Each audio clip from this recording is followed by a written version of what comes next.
My brother stalked and assaulted my girlfriend at a wedding. My parents defended him. Now he's in prison for domestic violence. I'm a 29-year-old guy, and for the past 3 years I was in a relationship with the most grounded, kind-hearted woman I've ever known. Her name's Maya. She's the kind of person who can light up a room without even trying. She made me feel like maybe I wasn't crazy for wanting something normal, stable, safe. My family was always complicated.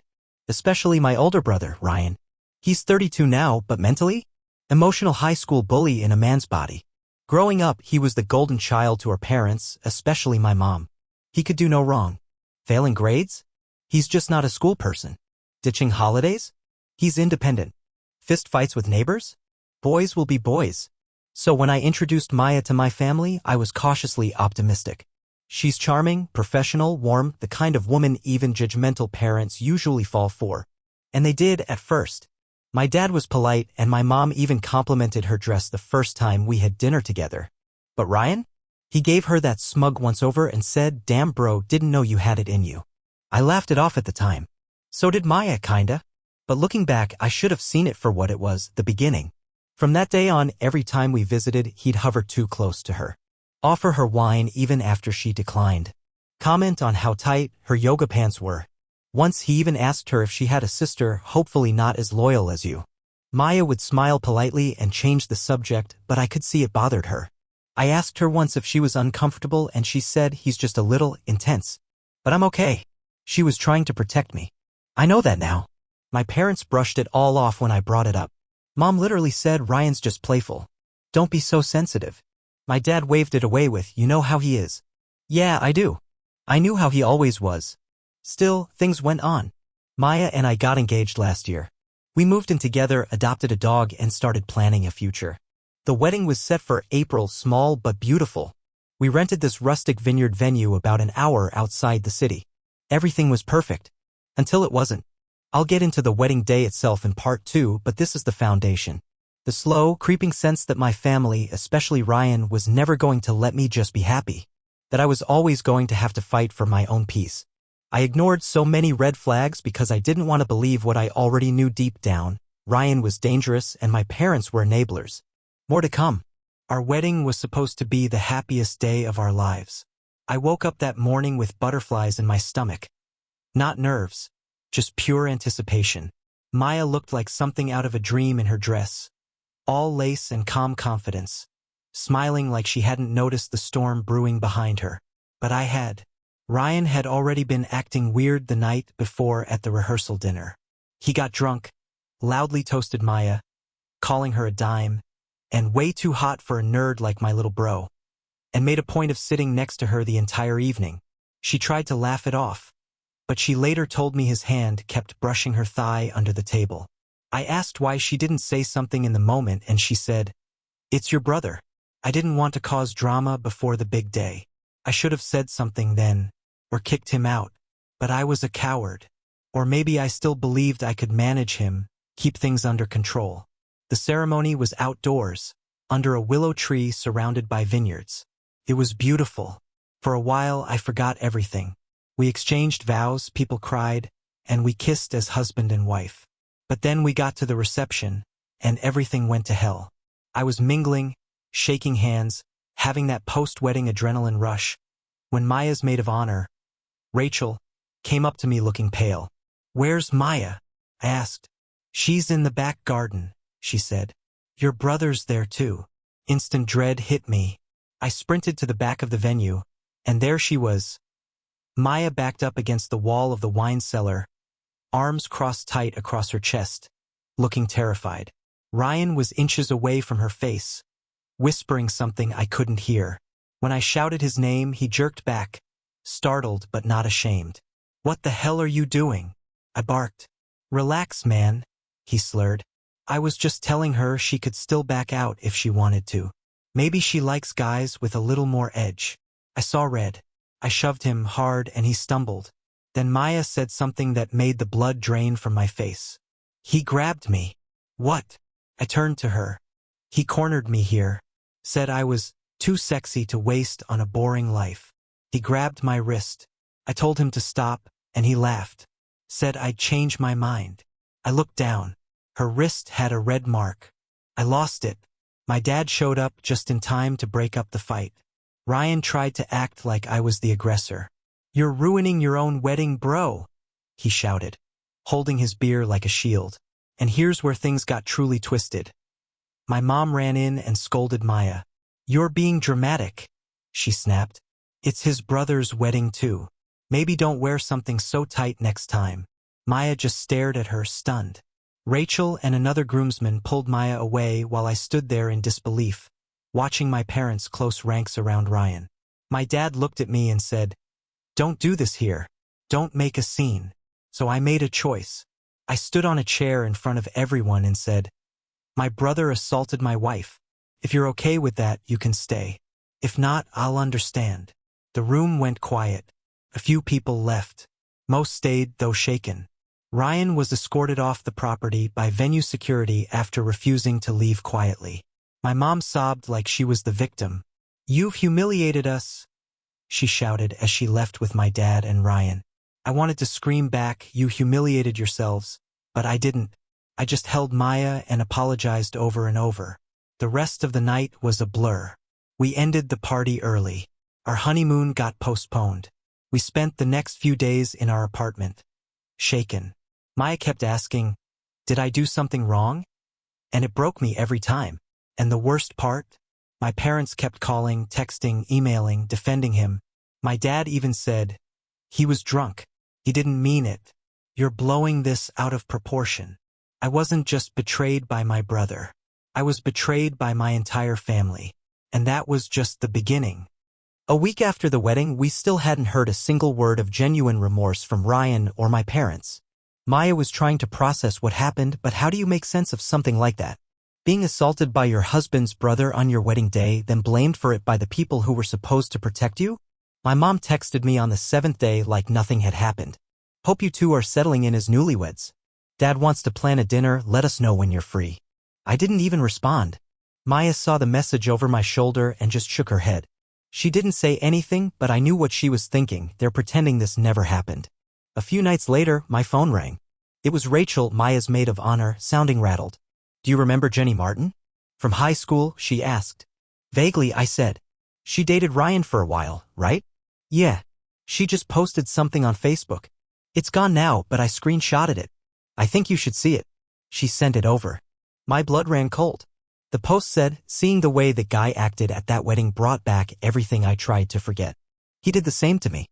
Cornered me in a car once and wouldn't let me leave until I kissed him. I said no multiple times. He didn't care. He laughed. Told me he liked girls with a little fight in them. I told people. No one believed me. There were comments too. Other women chiming in with similar stories. He grabbed my ass at a party sophomore year. He followed me around the mall once. I was 15. He used to call me from blocked numbers and breathe into the phone. I reached out to Jenny privately and she told me everything. Said she broke up with him because he snapped one night when she asked him not to come over drunk. Threw her phone against the wall and screamed at her for treating him like a child. She said his rage was terrifying. Unpredictable. The worst part? She told my parents about the car incident. My mom told her she was confused and probably misread the situation. That was over 10 years ago. Suddenly everything made sense. The casual excuses. The blind loyalty. They knew. Maybe not the full extent, but they'd seen enough. Enough to know something was wrong. And they looked the other way. Repeatedly. I started digging. I contacted an old college friend of Ryan's, someone I barely remembered but who'd messaged me after the wedding saying, "Sorry about what happened. I always knew something was off about your brother." He told me that Ryan had been investigated for harassment in college. He apparently got obsessed with a girl in his dorm, sent her flowers every day for weeks, then flipped out when she blocked him on Facebook. Left nasty notes on her door. Campus security got involved. But nothing came of it. She left school after that semester. I confronted my parents. I called them and told them I knew everything about Jenny, about the college incident, about how they've spent years covering for him. My mom was quiet at first. Then she said, "That was years ago. He's changed." I lost it. I said, "He assaulted my wife last week. What part of that says he's changed to you?" My dad took the phone. His tone was cold. "Ryan has problems, we know that. But he's family. And Maya, well, maybe she just didn't understand how Ryan jokes around." I hung up. That same week, Jenny filed a formal complaint. She said the wedding triggered years of trauma and she wanted to do something. She contacted a friend who worked in law enforcement and filed a statement. Another woman came forward soon after. And then another. It spiraled. By the end of the month, Ryan had been arrested on charges related to domestic violence. Not against Maya, those weren't criminally pursued since he didn't leave visible injury, but against his current girlfriend, who the police found with bruises when they came to his apartment on an unrelated tip. She'd been too scared to report him. Said he'd threatened her, said he had powerful family. My parents tried to post his bail. It was denied. He'd violated a restraining order that had already been in place. None of us even knew she had one. He's facing multiple charges now: harassment, assault, stalking, intimidation. He's still in jail. When I told Maya, she cried. Not because she was scared. Because she finally felt safe. And that broke me in a whole new way. My parents? They still blame us. My mom said to my face, "You let your wife destroy your brother's life." I told her he did that all on his own. After Ryan was arrested, our phones wouldn't stop blowing up.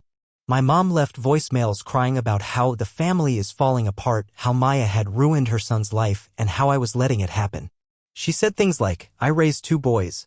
I never thought one would turn on the other like this." That line stuck with me. Because that's exactly what she'd done.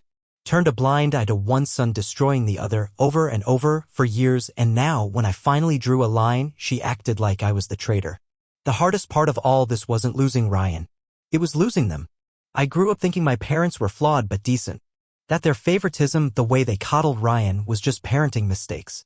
Maybe they were overwhelmed. Maybe they didn't know how to deal with his temper, so they avoided conflict.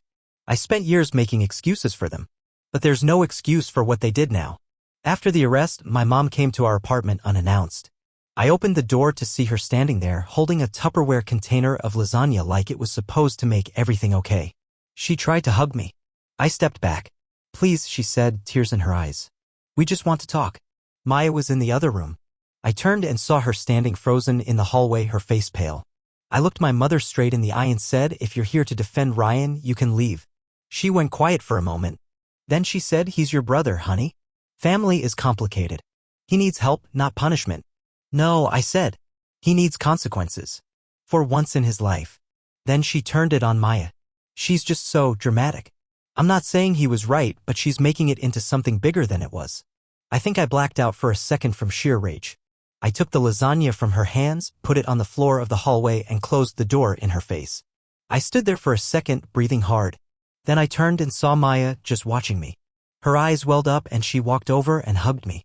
She didn't say anything, and she didn't need to. That night, I blocked both my parents' numbers. It felt like cutting off a limb. But it was also the first time I could breathe. The next week, I sent an email to my extended family, just a short message saying we were going no contact with my parents and Ryan, and we weren't going to explain ourselves further. A few cousins replied with support. One aunt even told me she was proud of me. But some stayed silent. Others, not so much. One of my uncles called me the next day. "This could have been handled privately," he said. "Why throw your brother to the wolves?" I laughed. Ryan stalked and assaulted my wife on our wedding day. Then it turned out he'd done it to other women. This isn't a private family matter. This is abuse. He hung up on me. Meanwhile, Maya and I started therapy together. She needed to process what had happened to her, not just the assault, but the betrayal by the people who were supposed to love her as a daughter-in-law. I needed to process a lifetime of being second place to someone who treated everyone like trash and was always rewarded for it. It was in one of those therapy sessions that I realized something huge. I never felt safe in my own family. Not once. And Maya? She gave me that. For the first time in my life, I could just be me. I didn't have to fight for love or beg for approval. I didn't have to play peacekeeper or minimize pain to keep things smooth. I could just exist. I decided to fully commit to that. To us. I changed my number. I asked our building manager to block my parents from entering the premises. We uninvited them from our postponed honeymoon celebration. We even asked a few friends to keep watch on social media in case they tried to spread lies or manipulate our story. It's been 6 months now. Ryan is still in jail awaiting trial. His girlfriend, X, now has been cooperating with investigators. There's talk of other women stepping forward. The prosecutor reached out to Maya too. She's considering writing a statement about what happened at the wedding, not for the case itself, but to include in sentencing if it gets that far. As for my parents, I haven't spoken to them since that day in the hallway. Sometimes I miss them. The version of them I thought I had. The version I kept in my head to survive the years growing up in that house. But then I remember Maya crying in our bed that night, whispering, "Why didn't anyone stop him?" And I know why I made the choice I did. I chose her. And I'd do it again. In the months that followed, everything felt surreal. It's strange how quiet life gets after a storm. You expect the aftershocks, the calls, the angry texts, the guilt trips, but once I blocked my parents and Ryan was locked up, the silence almost felt unnatural. I kept expecting someone to come banging down the door or showing up at work. But they didn't. They just disappeared. At first, I didn't know what to do with the peace. It felt earned but also foreign. Like I was standing in someone else's life. Maya and I took a small honeymoon just a week at a quiet cabin near the coast. No phones. No social media. Just us, the sound of the waves, and the space to finally breathe. We hiked, cooked together, even got drunk on boxed wine and danced barefoot in the kitchen to some random Spotify playlist. But there were moments. Still. When I'd catch Maya staring into the fireplace, her hand absent-mindedly rubbing the wrist Ryan had grabbed. Or I'd wake up to find her in the bathroom, sitting on the edge of the tub with her head in her hands, trying not to wake me while she cried. "I just can't get his face out of my head," she said one night. The way he smiled when I told him to stop. Like he enjoyed it. That smile haunted me too. I couldn't protect her that day. That thought gutted me. But I could protect her now. And part of that meant protecting her from my past, from the people who chose silence over truth, image over integrity. When we got back from the trip, we started setting boundaries. Hard ones. We gave the venue manager a written statement about what happened at the wedding, just in case anyone from my family tried to twist the story. Maya changed her last name, not to mine, not to her maiden name, but something new. Something hers. We even created new social media accounts under different names, shared only with a tight circle of friends. We weren't running. We were reclaiming. The biggest shift, though, was in me. I never realized how much of my identity had been tied to surviving my family. Being the quiet one. The peacemaker. The one who knew when to bite his tongue, when to back down, when to stay small. But now? There was no one left to appease. And that opened up something in me I didn't expect, anger. Not rage, not like Ryan's. But a slow, deep burn that had been simmering since childhood. All the times I was told to let it go, to not provoke him, to just be the bigger person. All the times I watched him throw tantrums and get away with it while I got lectures about keeping the peace. I started writing letters in therapy. Letters I'd never send to my mom, my dad, even to Ryan. I wrote everything I couldn't say as a kid, everything I swallowed as a teenager, everything I knew would have been ignored anyway. One night I read one out loud to Maya. It was the one I wrote to my mother. "You taught me that love comes with conditions. That silence earns safety. That appearances matter more than people. I'm done performing. I'm done begging. I hope one day you see what you protected. But I won't be there to explain it to you." Maya cried when I finished. Not because it hurt her, but because I think, for the first time, she saw that I wasn't just standing up for her. I was standing up for myself too. It wasn't just about choosing between her and my family anymore. It was about finally choosing me. Ryan's court date came and went. He pled out, avoided a long sentence, but still got prison time for multiple charges. His ex testified. So did another woman who had come forward during the investigation. Maya wrote a statement and the judge read it aloud. I wish I could have seen his face when they said her name. I hope for once in his life he felt shame. My parents never showed up to court. Never apologized. Never even acknowledged what happened publicly. Instead, they sent a Christmas card. No note. Just a smiling photo of them in matching sweaters holding our childhood dog with "Family is Forever" printed in gold script on the front. I laughed when I saw it. Really, truly laughed. It was the first time in months that something related to them didn't make me feel sick. Because I knew right then that family isn't blood. Family is who shows up when it's hard. Family is who believes you when the world doesn't. Family is who holds your hand when you're shaking and says, "You're safe now." And for the first time in my life, I had that. In Maya. In myself.